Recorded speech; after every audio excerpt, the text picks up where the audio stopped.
Well, three high-level Rensselaer County officials accused of ballot fraud went in to learn their fate from a jury. Closing arguments in a federal trial wrapping up today. Rich Christ, James Gordon, and Leslie Wallace are all accused of election fraud during the 2021 election. CBS 6's Ashley Kusakonki in court for us today.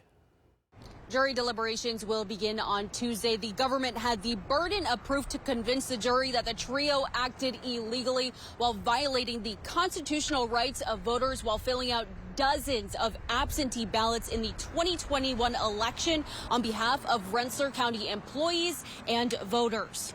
The prosecution laid out their closing argument with details of this conspiracy, like with Wallace admitting to filling out 150 to 200 absentee ballots and text messages from Christ saying, quote, want to make sure there are no absentees left in the office. Intimidation is also a key factor in this case by the prosecution, with the claims Gordon and Christ asked county employees to sign documents without explanations that were low on the ladder, but they did not ask high-level employees. Christ's attorney argues this is a case about perception, and the actions of Chris had no impact to this election. Employees also had the chance to ask questions, but never did. Gordon's attorney says there is a lot of hearsay in this case, and Gordon has no authority to hire, fire, or discipline any employee.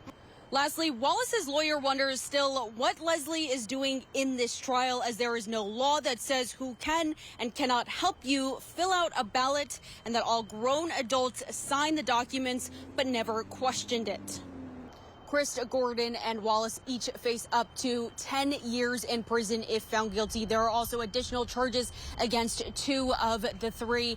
Gordon faces an additional 20 years for witness tampering, and Wallace faces an additional 5 years for making false statements to the FBI. Now, we will let you know when the jury comes to a decision.